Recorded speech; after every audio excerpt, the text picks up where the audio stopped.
اللهم صل على محمد وعلى آل محمد كما صليت على إبراهيم وعلى آل إبراهيم إنك حميد مجيد.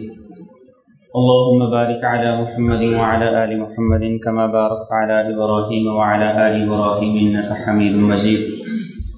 قال الله تبارك وتعالى في القرآن المجيد والفرقان الحميد: أعوذ بالله من الشيطان الرجيم. بسم الله الرحمن الرحيم. يا أيها الذين آمنوا إذا نودي للصلاة من يوم الجمعة فاسعوا إلى ذكر الله وذروا البيع ذلكم خير لكم إن كنتم تعلمون. فإذا قضيت الصلاة فانتشروا في الأرض وابتغوا من فضل الله واذكروا الله كثيرا لعلكم تفلحون. وإذا رأوا تجارة أو لهوا انفضوا إليها وتركوك قائما قل ما عند الله خير من اللهو ومن التجارة والله خير الرازقين. وقال النبي صلى الله تعالى عليه وسلم: لينتهين أقوام عن بدعهم الجمعات أو ليكونن من الغافلين أو كما قال عليه الصلاة والسلام. اللهم صل على سيدنا ومولانا محمد وعلى آل سيدنا ومولانا محمد وبارك وسلم وصل عليه. اللهم صل على سيدنا ومولانا محمد وعلى آل سيدنا ومولانا محمد وبارك وسلم وصل عليه. اللهم صل على سيدنا وسيد ساداتنا وسيد عاداتنا وحبيبنا وحبيب ربنا وصمدنا وأجملنا وأكملنا وأحسننا وأرفقنا وأعلانا وأولانا وأزكانا وأتقانا محمد صلى الله عليه وعلى آله وأهله وذرياته وصحابته ومن تبعهم بإحسان إلى يوم الدين. میرے اور آپ کے نبی صلی اللہ تعالی علیہ وآلہ وسلم کی برکت سے ہمیں وہ نعمتیں، وہ خصوصیات ملی ہیں جو کسی اور امت کو نہیں ملی، اور یہ کوئی ایک دو نہیں ہے، یہ لمبی چوڑی فہرست ہے کہ جو خصوصیات مجھے اور آپ کو ملی ہیں کسی اور امت کو نہیں ملی، اور یہ سارے کا سارا جناب نبی کریم صلی اللہ علیہ وسلم کا صدقہ ہے، آپ کی برکت ہے، اور اس کی برکت سے ہمیں بھی بہت سا فائدہ ہوا۔ ان خصوصیات میں سے ایک خصوصیت جمعہ کا دن۔ پہلی امتوں میں جمعہ کا دن تھا، لیکن وہ عبادت کا دن نہیں۔ ہماری امت کو جمعہ کا دن ملا ہے عبادت کے دن کے طور پر۔ یہودیوں کے لیے اللہ نے عبادت کا دن رکھا ہفتے کا، عیسائیوں کے لیے عبادت کا دن رکھا اتوار کا، اور فرمایا رسول کریم صلی اللہ علیہ وسلم نے کہ اللہ رب العزت نے میری امت کے لیے اس دن کو خاص کر دیا، اور اللہ رب العزت نے یہ دن میری امت کو عطا کیا۔ اور آپ نے فرمایا کہ یہ دن تمام دنوں کا سردار ہے۔ ہفتے کے 7 دن ہیں، 7 دنوں کا سردار جمعہ کا دن۔ اور آپ نے فرمایا کہ جمعہ کے دن کی بڑی اہمیت ہے، اللہ کے ہاں ایک خاص مقام ہے، اور وہ خاص مقام کیا ہے؟ فرمایا یہ وہ دن ہے جس میں اللہ رب العزت نے آدم علیہ السلام کو پیدا کیا۔ جمعہ کا دن آدم علیہ السلام کو اللہ رب العزت نے زمین پہ اتارا۔ اسی دن آدم علیہ السلام کی وفات ہوئی۔ اسی دن وہ ایک گھڑی ہے جس میں جب بندہ اللہ سے مانگتا ہے، التجا کرتا ہے، دعا کرتا ہے، اللہ اس کی دعا کو رد نہیں کرتے۔ اور یہی وہ دن ہے کہ جس دن قیامت قائم ہے۔ اور فرمایا رسول اکرم صلی اللہ علیہ وسلم نے کہ جمعہ کا دن جب بھی آتا ہے، تمام مخلوقات، یہاں تک کہ مقرب فرشتے، آسمان کی مخلوقات، زمین کی مخلوقات، اور پہاڑ، ہوائیں، دریا، ساری کی ساری یہ مخلوقات اس دن کے حوالے سے ڈرتی ہیں، اس لیے کہ اس جمعہ کے دن ہی قیامت قائم ہے۔ اور اس سے بھی بڑی بات جو رسول اکرم صلی اللہ علیہ وسلم نے ارشاد فرمائی، آپ نے فرمایا جمعہ کے دن فضیلت کے اعتبار سے، جمعہ کا دن فضیلت کے اعتبار سے اللہ رب العزت کے ہاں عید الفطر سے بھی بڑا ہے، عید الاضحیٰ سے بھی بڑا ہے۔ اور آپ نے اسے اہل ایمان کی، مسلمانوں کی عید کا دن قرار دیا۔ یہ ایمان والوں کی اور مسلمانوں کی عید کا دن۔ ہم محدثین یہاں پہ لکھتے ہیں کہ آدم علیہ السلام کو زمین پہ اتارا گیا، جنت سے نکالا گیا، یہ جمعہ کی فضیلت کیسے ہوئی؟ قیامت جمعہ کے دن قائم ہوگی، یہ جمعہ کی فضیلت کیسے بن گئی؟ تو محدثین اس کا جواب بھی لکھتے ہیں کہ آدم علیہ السلام کا زمین پہ اتارا جانا ہی ان گنت اور لا تعداد انسانوں کے جنت میں جانے کا ذریعہ بنا۔ آدم علیہ السلام دنیا میں نہ آتے، زمین پہ نہ اتارے جاتے، تو لا تعداد لوگ جنت کے حقدار کیسے بنتے؟ اور اسی دن قیامت کا قائم ہو جانا یہ بھی فضیلت کی چیز ہے، اس لیے کہ قیامت کا دن ہی تو وہ دن ہے جس دن مجرم الگ ہوں گے، فرما بردار الگ ہوں گے۔ یہی تو وہ دن ہے جس کے لیے ایمان والے کو صبر کرنے کا حکم۔ یہی وہ دن ہے جس دن نیک لوگوں کو ان کی نیکی کا بدلہ دیا جائے گا اور گناہ گاروں کو ان کے جرم اور ان کے گناہ کی سزا دی جائے گی۔ تو اس اعتبار سے یہ دونوں فضیلت کی چیز ہیں۔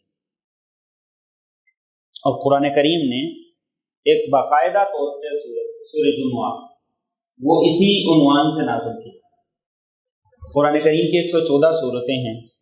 اسلام اور دین اپنی تعلیمات کے اعتبار سے ایک گہرا اور وسیع سمندر ہے۔ اب صورتوں کے نام کو اللہ رب العزت نے جو رکھا ہے، اس میں پیچھے لمبی چوڑی حکمت ہے جسے میں اور آپ نہیں سمجھ سکتے۔ اور اس صورت کا نام جمعہ رکھنے میں یہی حکمت ہے جو سب سے پہلے انسان کو سمجھ میں آتی ہے کہ اس دن کی فضیلت اور اہمیت کو مسلمان جانے اور سمجھے۔ چنانچہ اللہ کے رسول صلی اللہ علیہ وسلم جمعہ کے دن نماز جمعہ میں جہاں اور صورتوں کی تلاوت فرماتے تھے تو سورہ جمعہ کی تلاوت بھی فرماتے تھے، تاکہ ایمان والوں کو اس بات کی تعلیم اور ترغیب دی جائے کہ جمعہ کی سستی، جمعہ کی لاپرواہی کوئی ایسی چیز نہیں ہے جو عام گناہوں جیسا کوئی گناہ ہے۔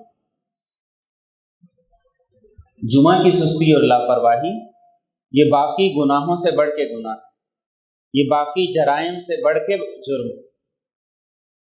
چنانچہ قرآن کریم نے سورہ جمعہ کے دوسرے رکوع میں ایمان والوں کو خطاب کیا اور کہا یا ایھا الذین آمنوا اذا نودی للصلاۃ من یوم الجمعہ، کیا ایمان والو جب جمعہ کی اذان ہو جائے فاسعوا الی ذکر اللہ وذروا البیع، کہ پھر اللہ کے ذکر کی طرف دوڑو اور کاروبار، خرید و فروخت، لین دین کو چھوڑو۔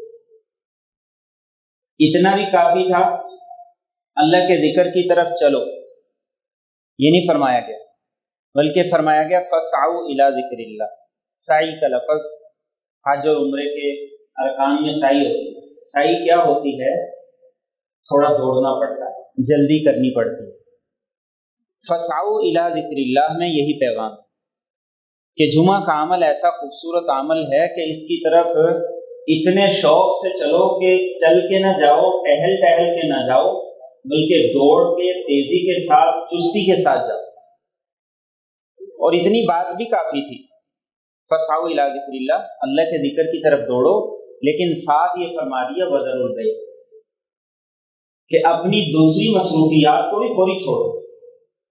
کاروباری مصروفیت ہے اسے چھوڑو، کسی اور کام میں مصروف ہو اسے چھوڑو، کوئی گھریلو مصروفیات ہیں، گھر کے کام ہیں، کوئی سودا سلف لانا ہے، کوئی چھوٹی موٹی چیزیں لینے والی ہیں، فرمایا جمعہ کی اذان ہو گئی ہے، اس کے بعد کسی قسم کی خرید و فروخت، کسی قسم کا لین دین، کسی قسم کی اور مصروفیت کی اجازت نہیں۔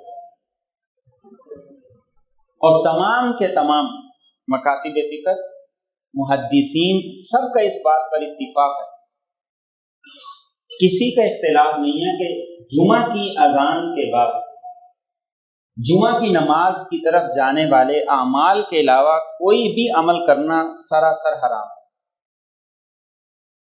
کاروبار کرنا بھی، بازار کسی چیز کے خرید و فروخت کے لیے جانا، کسی اور کام کے لیے جانا، یہ حرام ہے۔ کیوں؟ اس لیے کہ جتنا انسان ان کاموں میں وقت لگائے گا یہ جمعہ کی نماز میں پہنچنے میں تاخیر، اور جتنی جمعہ کی نماز میں پہنچنے ہوئے تاخیر ہوگی یہ دراصل اللہ کے حکم کے خلاف ورزی، فَاسْعَوْا إِلَىٰ ذِكْرِ اللَّهِ کے خلاف ورزی، کہ اللہ حکم دے رہے ہیں کہ تم میرے ذکر کی طرف دوڑو، جمعے کے خطبے اور نماز کی طرف جلدی سے آؤ، اور انسان اس میں لگنے کی بجائے اپنی ذاتی مصروفیات کو نمٹانے میں لگا رہے اور اس میں سستی لاپرواہی کرتا رہے۔ اس لیے فرمایا کہ اس کی قطعی طور پر اجازت ہے۔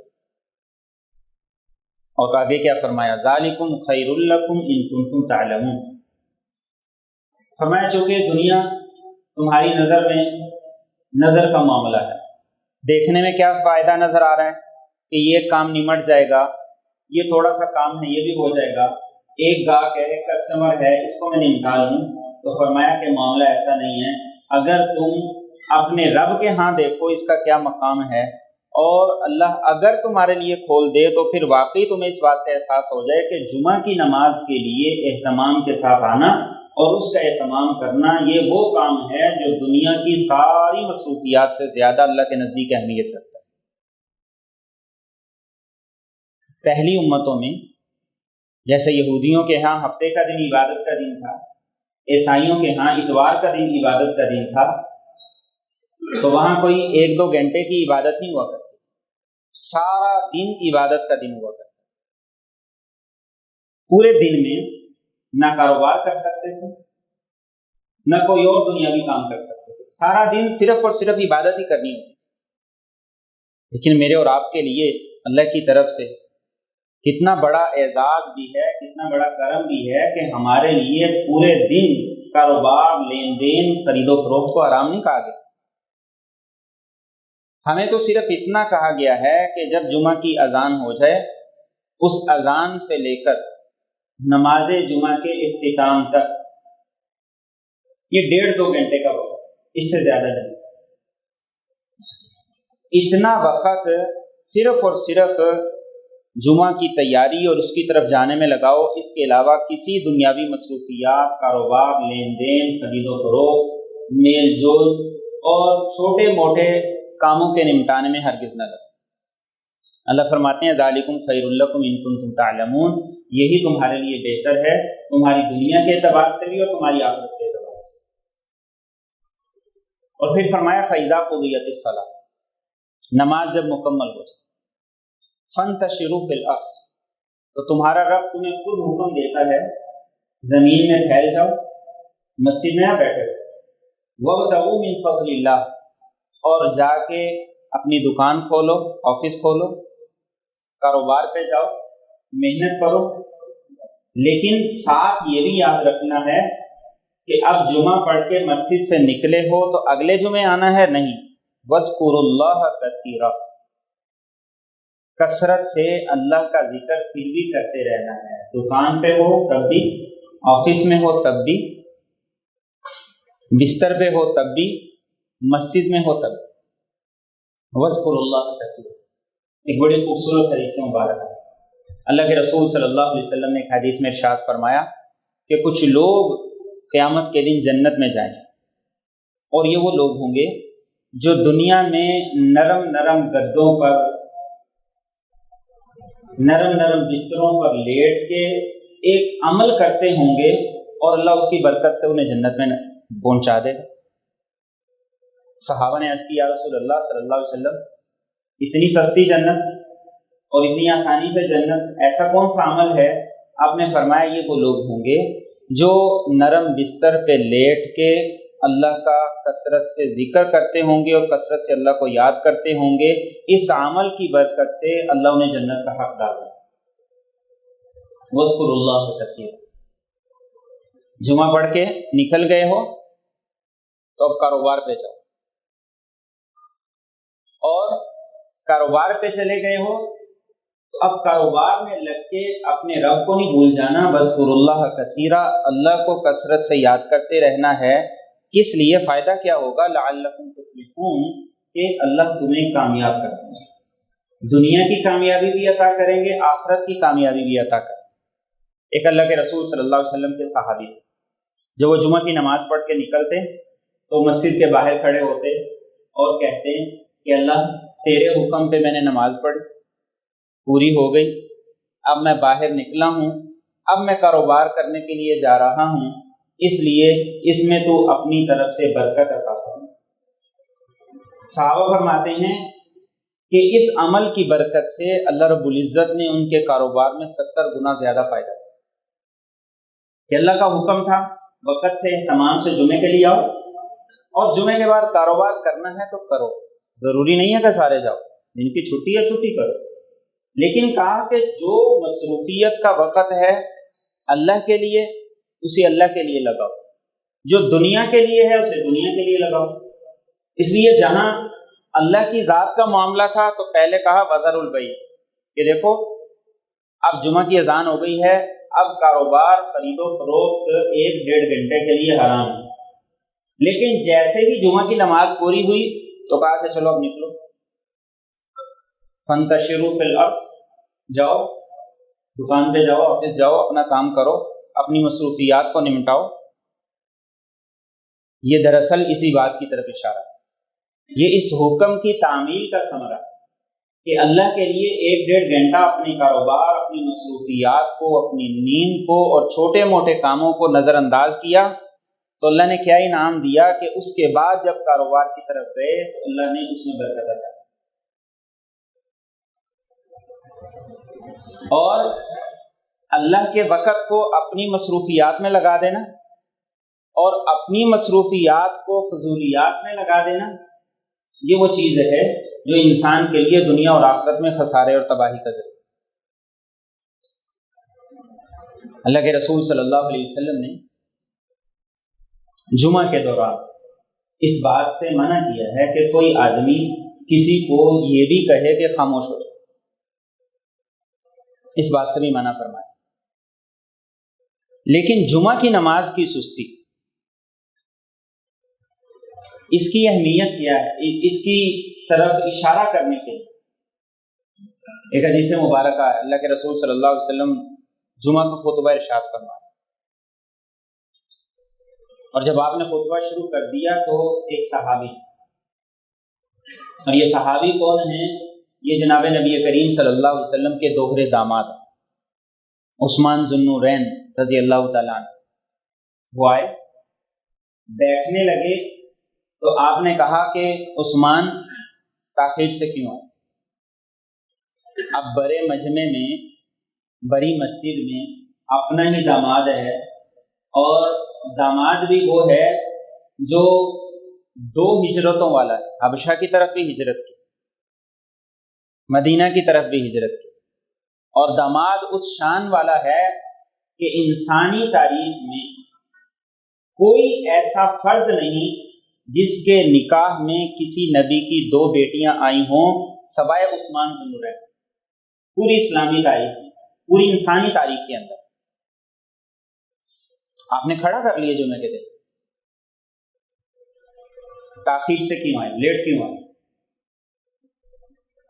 تو اس سے اندازہ ہونا چاہیے کہ جمعہ کے دن کی تاخیر، جمعہ کے دن کی سستی اور لاپرواہی اللہ کے رسول صلی اللہ علیہ وسلم کے ہاں بھی کتنا عظیم گناہ اور کتنا عظیم جرم۔ آج کلاس میں کسی بچے کو استاد ٹیچر کھڑا کر دے تو بچہ گھر میں آ کے بتائے تو والدین اگلے دن کمپلین لے کے چلے جاتے کہ ہمارے بچے کو کھڑا کیوں۔ تو اللہ کے رسول صلی اللہ علیہ وسلم نے عین خطبے کے دوران عثمان غنی کو کھڑا کر دیا کہ جمعے کے دن، جمعے کے وقت تاخیر سے کیوں۔ اسی لیے قرآن کریم نے کہا کہ جب جمعہ کی اذان ہو جائے تو پھر فسعوا الی ذکر اللہ کے ذکر کی طرف دو، کاروبار، خرید و فروخت، لین دین، اپنی مصروفیات کو چھوڑو۔ اور اس کے بعد آگے فرمایا وَإِذَا رَأَوْا تِجَارَةً أَوْ لَهْوًا انفَضُّوا إِلَيْهِ۔ جمعہ کا آغاز اللہ کے رسول صلی اللہ علیہ وسلم سے پہلے ہو چکا تھا، چونکہ ہجرت محرم کے مہینے میں شروع ہوئی آپ ربیع الاول میں پہنچے۔ آپ سے پہلے اسد بن زرارہ رضی اللہ تعالیٰ عنہ، ایک دفعہ انہوں نے جمعہ پڑھایا، 40 آدمی تھے۔ پھر ہجرت شروع ہوئی، مصعب بن عمیر رضی اللہ تعالیٰ عنہ جو آپ کی طرف سے معلم بنا کے بھیجے گئے تھے وہ آئے، انہوں نے جمعہ پڑھایا۔ پھر اللہ کے رسول صلی اللہ علیہ وسلم تشریف لائے۔ آپ سوموار کے دن پہنچے، مسجد قباء میں ٹھہرے، اور جمعہ کے دن فجر کی نماز کے بعد آپ صلی اللہ علیہ وسلم مسجد قباء سے نکلے۔ ابھی راستے میں ہی تھے، تھوڑا دور ہی پہنچے تھے کہ زوال کا وقت ہو گیا اور جمعے کا وقت آ گیا۔ اب آپ لوگوں میں سے جو لوگ حج پہ گئے ہیں، عمرے پہ گئے ہیں، انہوں نے دیکھا ہوگا کہ مسجد قباء سے کھڑے ہو کے سامنے مسجد جمعہ نظر آتی، جہاں اللہ کے رسول صلی اللہ علیہ وسلم نے پہلی جمعہ کی نماز پڑھی، اور مسجد جمعہ سے آگے مسجد نبوی 2-4 میل کے فاصلے پر۔ اور ظہر کا وقت آپ جانتے ہیں کہ اگر زوال کے بعد شروع ہوتا ہے 2.5-3 گھنٹے وقت ہوتا ہے۔ اللہ کے رسول صلی اللہ علیہ وسلم نماز جمعہ کی اہمیت بتائیں کہ آپ مسجد قباء سے نکلے، راستے میں زوال کا وقت ہوا تو آپ نے اس بات کا انتظار نہیں کیا کہ 2-2.5 کلومیٹر مزید سفر کر لیا جائے اور اسی مقام تک پہنچ جائیں جہاں تک کہ جانے کا حکم ہے، بلکہ آپ نے راستے میں نماز جمعہ ادا کی، جس جگہ پر مسجد جمعہ بعد میں بنا دی۔ اور یہ اشارہ اسی بات کی طرف کہ نماز جمعہ کی اہمیت ایک ایسی اہمیت ہے کہ جس کے لیے راستے میں کہیں بھی نماز کا وقت ہو جائے اور شرائط پوری ہوں تو نماز جمعہ کو ادا کیا جائے۔ اب آغاز میں جب نماز جمعہ کا حکم تھا تو اس وقت پابندیاں نہیں، اسلام کے احکامات میں تدریج کے ساتھ پابندیاں آتی چلی، درمیان میں بات چیت کرنے کی بھی اجازت تھی اور بھی کچھ سہولتیں تھیں، آہستہ آہستہ پابندیاں بڑھتی گئیں۔ تو قرآن کریم کی یہ آیت کریمہ وَإِذَا رَأَوْا تِجَارَةً أَوْ لَهْوًا انفَضُّوا إِلَيْهَا وَتَرَكُوكَ قَائِمًا۔ ابھی پابندیاں نہیں تھیں، ابھی اتنی زیادہ تاکید نہیں تھی کہ جمعہ کی نماز کے لیے کیا کیا چیزیں اور دوران خطبہ کن چیزوں کا خیال کرنا ہے۔ اللہ کے رسول صلی اللہ علیہ وسلم جمعہ کا دن ہے، مسجد نبوی خطبہ ارشاد فرما رہے ہیں اور قحط کے دن ہے، سخت قحط سالی، اسی دوران ڈول بجنے لگتا ہے۔ عربوں کے ہاں یہ دستور تھا کہ جب کوئی قافلہ آیا کرتا تھا تو اعلان کرنے کی بجائے، اسپیکر تو ہوتے نہیں تھے، ڈول بجا کرتا تھا جو اعلان ہوتا تھا کہ قافلہ کوئی آ چکا ہے۔ تو دحیہ کلبی رضی اللہ تعالیٰ عنہ کا قافلہ آیا، قحط سالی پہلے سے تھی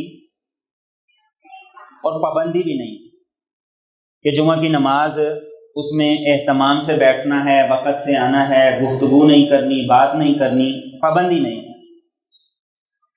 اب صحابہ کرام جو اللہ کے رسول صلی اللہ علیہ وسلم کا خطبہ سماعت کر رہے تھے، انہوں نے سوچا کہ اگر ہم نماز جمعہ پڑھ کے جائیں تو ہو سکتا ہے اناج اور غلہ ختم ہو جائے، ہماری ضرورت پوری نہ ہو،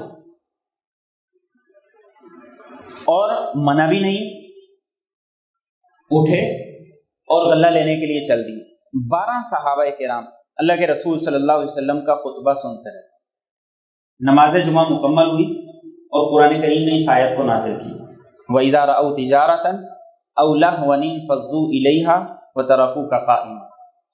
اور آپ صحابہ کی شان اور مقام کو سمجھنا چاہیں تو اس آیت کے ذریعے سے سمجھ سکتے ہیں کہ صحابہ کی شان اور مقام یہ ہے کہ جب ان سے کوئی غلطی ہو جاتی ہے تو اللہ رب العزت خود ان کی غلطی کی اصلاح فرماتا ہے۔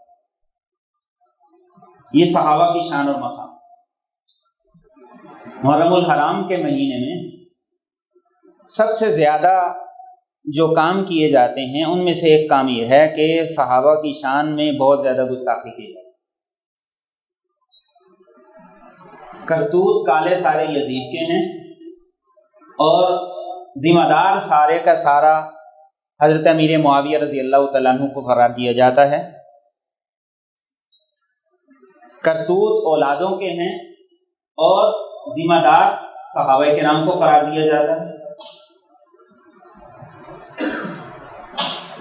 صحابہ کا مقام یہ ہے کہ جب ان سے غلطی ہوتی ہے تو قرآن کریم آیات نازل کر کے ان کی اصلاح کرتا ہے. چنانچہ یہ آیت نازل ہے اور اس آیت میں کیا فرمایا؟ وَإِذَا رَأَوْا تِجَارَةً أَوْ لَهْوًا انفَضُّوا إِلَيْهَا وَتَرَكُوكَ قَائِمًا. فرمایا یہ لوگ جب کوئی کاروبار دیکھ لیں، تجارتی قافلہ دیکھ لیں اور لین دین کا کوئی موقع دیکھ لیں، یا لہو فضول کام ہے جس کا نہ دنیا سے تعلق ہے نہ آخرت سے تعلق ہے، فرمایا یہ دوڑ کے اس کی طرف جاتے ہیں اور انہوں نے آپ کو خطبے کی حالت میں کھڑا ہوا چھوڑ دیا، آپ کو چھوڑ کے نکلے. فرمایا قل ما عند اللہ خیر من اللہو ومن التجارہ. آپ ان سے کہیے کہ جو کچھ اللہ کے پاس ہے وہ اس تجارت سے بھی بہتر ہے، اس غلے اناج سے بھی بہتر ہے، اور اس فضول کام اور بےہودہ کام سے بھی بہتر ہے. اور آخر میں فرمایا واللہ خیر الرازقین. تم جمعہ اس لیے چھوڑ رہے ہو کہ اناج ختم نہ ہو جائے، غلہ ختم نہ ہو جائے. فرمایا کہ وہ رب جو کافروں کو، نافرمانوں کو کھلا اور وسیع رزق دیتا ہے، یہ کیسے ہو سکتا ہے جو اس کے کام میں لگا ہے، اس کا ذکر سن رہا ہے، اس کے نبی کی بات سن رہا ہے، وہ رب اس کو رزق سے محروم کر دے؟ یہ بھلا کیسے ہو سکتا ہے؟ واللہ خیر الرازقین. رزق دینے والا وہ ہے، اور صرف رزق دینے والا نہیں ہے، خیر الرازقین، سب سے بہتر رزق عطا کرنے والا ہے. اب میں اور آپ دیکھیے کہ جمعہ تک آنے میں ہماری رکاوٹیں کیا ہیں. جمعہ تک آنے میں ہماری رکاوٹوں میں کاروبار کم ہے، کاروباری مصروفیات کم ہیں، چھوٹے موٹے کام زیادہ ہیں. گھر کا یہ چھوٹا سا کام ہے، وہ چھوٹا سا کام ہے.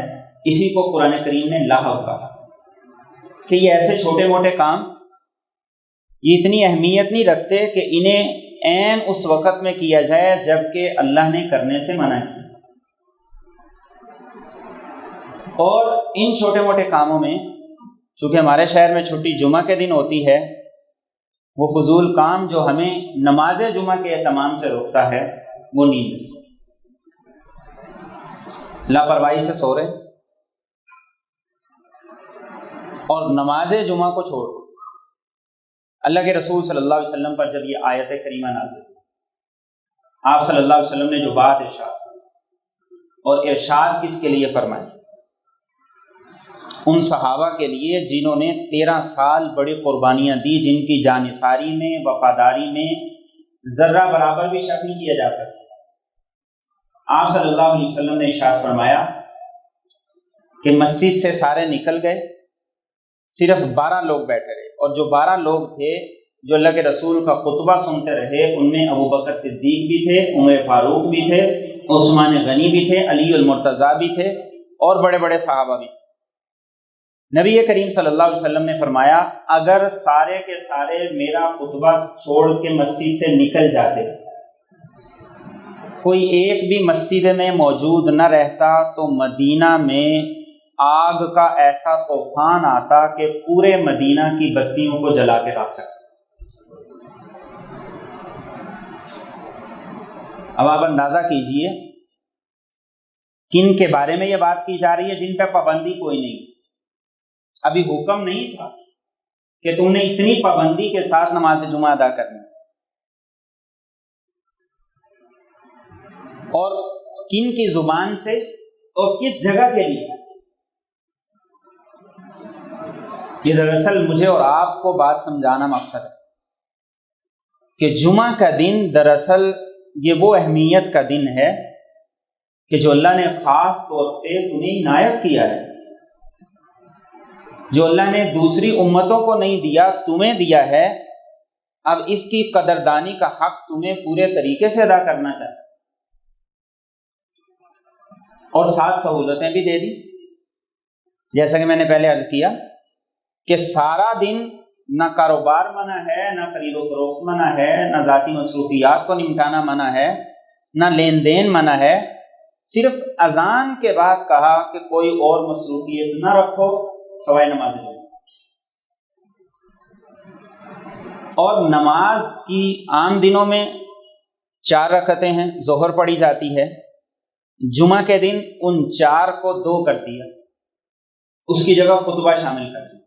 یہ خطبہ کیا ہے؟ یہ خطبہ دراصل پورے ہفتے کے لیے ایک سبق ہے کہ پورا ہفتہ جو بات جمعہ سے سیکھ کے جاؤ اس کو اپنی عملی زندگی کے اندر زندہ کرو، اس کی پریکٹس کرو۔ نماز کو مختصر اس لیے کیا گیا، نماز کے مختصر کرنے کا مقصد یہ نہیں کہ تاخیر سے آؤ، مرضی سے آؤ اور اس کے بعد جلدی جلدی 2 رکعت ادا۔ قرآن کریم نے کہا فَإِذَا قُضِيَتِ الصَّلَاةُ، جب نماز مکمل ہو جائے۔ اور نماز مکمل کب ہوتی ہے؟ جب کم از کم مؤکدہ سنتیں ادا کی جائیں جن کو ادا کرنا ضروری ہے۔ اور جمعہ کے بعد جناب نبی کریم صلی اللہ علیہ وسلم نے ارشاد فرمایا کہ جس آدمی نے بھی جمعہ کی نماز پڑھی ہے وہ جمعہ کی نماز کے بعد 4 سنتیں پڑھے۔ یہ صحیح مسلم کی حدیث ہے، 4 سنتیں پڑھنے کا حکم دیا۔ اور خود رسول اکرم صلی اللہ علیہ وسلم سنتیں عام طور پہ گھر جا کے ادا فرمایا کرتے تھے، اس لیے جو آپ کے گھر کی نماز منقول ہوئی ہے، روایت ہوئی ہے، وہ 2 سنتیں ہیں۔ 4 سنتیں آپ کے حکم سے اور 2 سنتیں آپ کے عمل سے ہمارے لیے سنت مؤکدہ ہیں۔ یہ 6 سنتیں ہیں جو مؤکدہ ہیں۔ اب 2 پہلے پڑھ لیں، 4 پہلے پڑھ لیں، یہ مرضی ہے۔ اور ایک محدثین کا اصول ہے کہ جب رسول اکرم صلی اللہ علیہ وسلم کسی بات کا حکم دے دیں تو اس بات کی اہمیت آپ کے عمل سے بھی زیادہ ہوتی ہے۔ جب آپ کسی بات کا حکم دے دیں تو اس بات کی اہمیت آپ صلی اللہ علیہ وسلم کے عمل سے بھی زیادہ ہوتی ہے۔ تو جمعہ کے بعد آپ نے حکم ارشاد فرمایا کہ 4 سنتیں پڑھو پہلے۔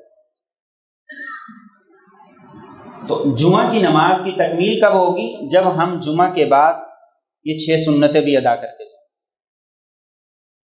تو خالی 2 فرض ادا کر لینا، خطبہ کو چھوڑ دینا، اور اس سے پہلے جو اردو بیان ہے، جو عربی چونکہ ہماری زبان نہیں، اس لیے اس سے پہلے اردو کا بیان رکھا جاتا ہے تاکہ جو مقصد ہے وہ پورا ہو جائے۔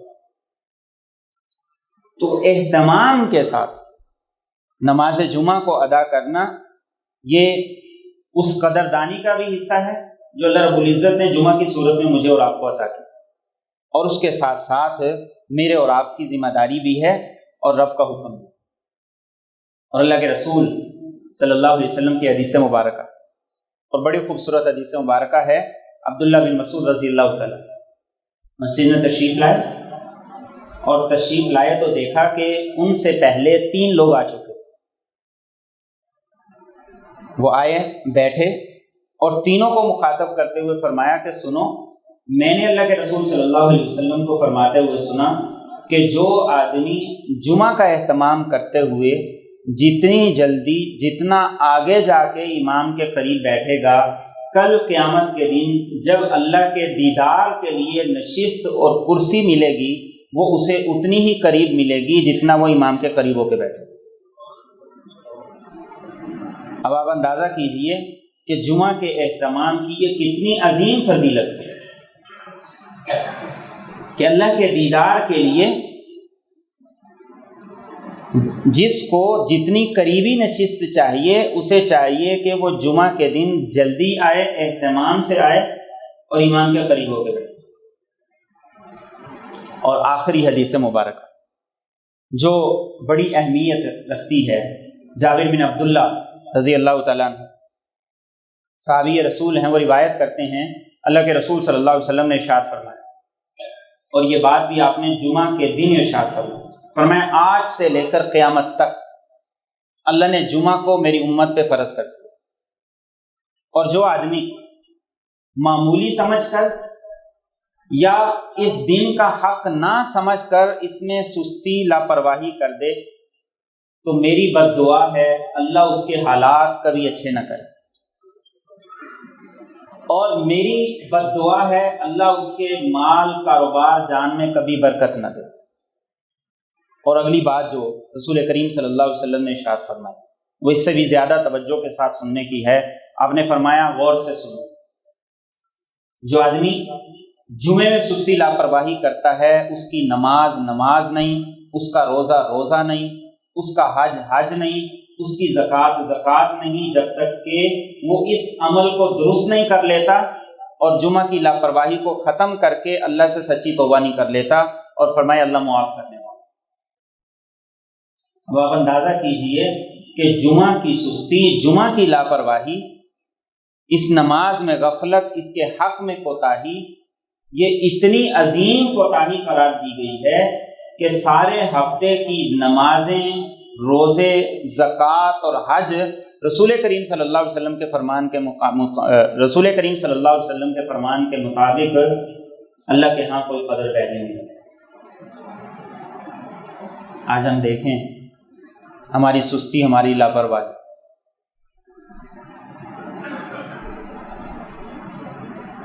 تو اس بات کی ضرورت ہے کہ ہم نماز جمعہ کے لیے اہتمام سے آئیں، جہاں بھی نماز جمعہ پڑھیں، جس مسجد میں بھی پڑھیں، جس مکتبہ فکر کے علماء کے پیچھے بھی پڑھیں، جس محلے میں بھی پڑھیں، اہتمام کے ساتھ پڑھیں۔ جب اہتمام کے ساتھ پڑھیں گے تو دنیا اور آخرت دونوں کی برکات ہمیں میسر ہوں گی۔